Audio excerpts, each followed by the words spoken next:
करनाल वासियों को मेरा नमस्कार और नव वर्ष पर हार्दिक शुभकामनाएं। साथियों, आप सब लोगों को मालूम है कि कोरोना की जो महामारी है वो दोबारा से फैलना शुरू हो गई है और विशेष रूप से जो ओमिक्रॉन वेरिएंट आया है वो एक चिंता का विषय बना हुआ है। हमारे करनाल जिले में भी अभी 37 केसेस एक्टिव हैं और कल भी 6 कोरोना के केसेस नए आए हैं। इस सिलसिले में हरियाणा सरकार ने इसकी महत्ता को देखते हुए रिवाइज्ड गाइडलाइंस जारी की हैं। जो गाइडलाइंस करनाल पे लागू होंगी उसके बारे में मैं आपको एक बार ब्रीफली बताना चाहूँगा।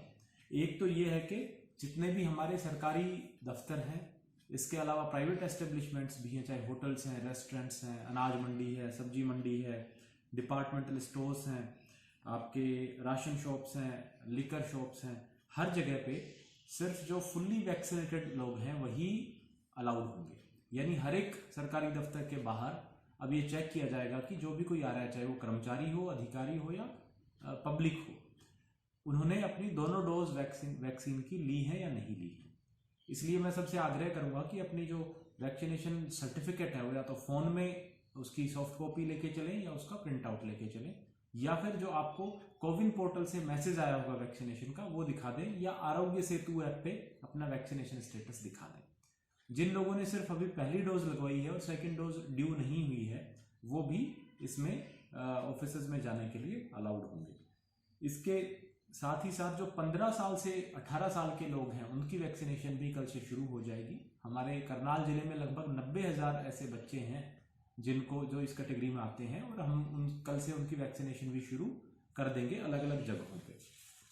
साथियों, एक इसमें महत्वपूर्ण बात यह है कि 100 से ज़्यादा लोगों की गैदरिंग जो है अब जिले में अलाउड नहीं होगी और इसके लिए स्पेशली अगर 100 से ज़्यादा गैदरिंग किसी वजह से किसी को करनी है तो डीसी ऑफिस से उसकी परमिशन लेनी होगी। साथ ही जो सिनेमा हॉल्स हैं, रेस्टोरेंट हैं, होटल्स हैं, बार्स हैं, ये सब 50% कैपेसिटी पे ही चलेंगे। यानी अगर किसी होटल में या किसी रेस्टोरेंट में लोगों के बैठने की कैपेसिटी 80 लोगों की है तो सिर्फ 40 लोग ही एक समय पे बैठ सकते हैं।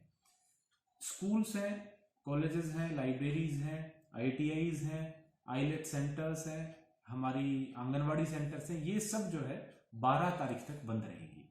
तो ये गाइडलाइंस 12 तारीख तक है, अभी 12 जनवरी 2022 तक। तो उस सिलसिले में जो एजुकेशन इंस्टीट्यूशंस हैं वो सारे बंद रहेंगे। जो अंतिम संस्कार है वहाँ पे लोगों की जो क्षमता है जितने इकट्ठे हो सकते हैं वो सिर्फ 50 है, 50 लोग ही इकट्ठे हो सकते हैं। शादियों में, मैरिजेस में 100 लोगों से ज़्यादा इकट्ठे होने पे पाबंदी है, सिर्फ 100 लोग ही एकत्रित हो सकते हैं। नाइट कर्फ्यू रात को 11 बजे से सुबह 5 बजे तक रहेगा। उस दौरान किसी भी तरह की गैदरिंग और मूवमेंट, अननेसेसरी मूवमेंट पे पाबंदी है और अगर इस तरह की मूवमेंट मिलती है तो उस पर कार्रवाई की जाएगी। अगर कोई इंडिविजुअल वायलेशन करता हुआ पाया जाता है तो 500 रुपये का चालान होगा। अगर कोई संस्था वायलेशन करती है तो 5,000 का चालान होगा और अगर रिपीटेड वायलेशंस होते हैं तो उसमें डिजास्टर मैनेजमेंट एक्ट के तहत भी और IPC के तहत भी FIR दर्ज की जाएगी। एक चीज मैं और स्पष्ट करूं कि प्रशासन ने सभी रेस्टोरेंट्स, ढाबा, होटल्स एसोसिएशंस के साथ बैठक करके, इंडस्ट्रियल एसोसिएशंस हैं, केमिस्ट एसोसिएशंस हैं, इन सब से हमारी बात हुई है और हमने कहा है कि no service no mask, no mask no service. अगर आपने मास्क नहीं पहना है तो आपको सर्विस नहीं मिलेगी। इसी प्रकार से नो वैक्सीनेशन नो सर्विस, अगर वैक्सीनेशन नहीं कराया तो आपको सर्विस नहीं मिलेगी। इस पॉलिसी पे हमने सबको चलने को कहा है। तो इसलिए मैं सब लोगों से आग्रह करूंगा कि मास्क जरूर पहने और साथ में अपना वैक्सीनेशन जो है दोनों डोजेस जरूर ले लें। एक चीज मैं और स्पष्ट करूं कि जो धार्मिक संस्थान है, रिलीजियस इंस्टीट्यूशन है, वहां भी 50 से ज्यादा लोगों की गैदरिंग नहीं अलाउड होगी।